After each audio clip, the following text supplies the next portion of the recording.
something that's extremely disgusting happened. He showed two pictures of Rachel Gupta before, when she was participating in Miss Grand, and Rachel Gupta now, and then zooms in on her chest and actually talks about how she got work done. First of all, she has made all claims that your organization couldn't fulfill the support that you had promised her.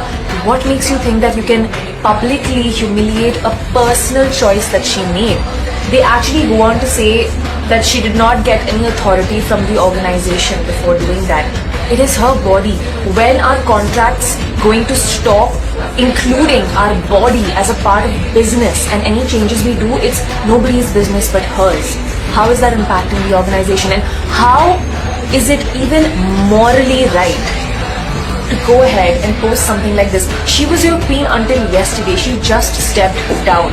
You have put her through hell, and just because you do not have enough claims to back that she's lying, because she's clearly not, you end up doing personal attacks. That is so low. That is such low, cheap, disgusting behavior, and that speaks a lot about the kind of the organization that it is, which is completely objectifying women. That's all that we are to them, just objects. Mga kapolitika, ang inyo pong napanood ay isang Indian ito na sumasali rin sa mga beauty contest na kung saan is may buwelta rin dito kay Mr. Nawat at sa Miss Grand International. At ito yung ating pag-uusapan. Pero bago ang lahat ay huwag kalimutang mag-like at mag-subscribe na rin kayo para updated kayo sa ating mga latest issue. At tila ba hindi na po natatapos ang mga issue at kontrobersya dito sa Miss Grand International, dahil ngayon ang kababayan na naman ni Miss Rachel Gupta ay merong buwelta dito sa Miss Grand International.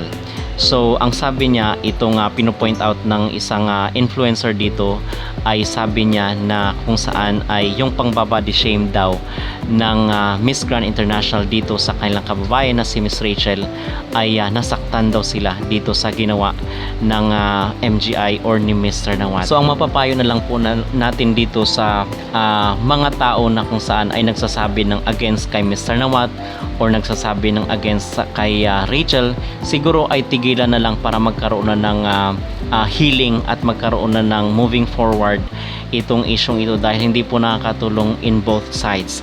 Kasi alam naman natin na pag binabanatan natin yung Miss Grand International, meron kaagad fireback, meron agad na buwelta rin itong si Mr. Nawat. So hindi po maganda, especially itong India na kung saan is meron na pong kumuha ng Miss Grand International na franchise sa kanila.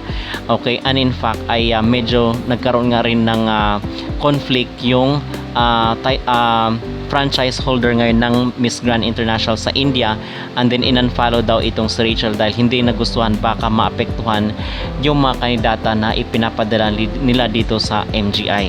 Okay, so yun na lang sana para hindi na makapekto sa kanilang mga candidate, at the same time hindi na rin lumaki yung issue. So sana ay mag-move on na lang at wag nang magsalita against ito sa Miss Grand International, dahil alam naman po natin na hindi talaga nagpapatalo itong si Mr. Nawat.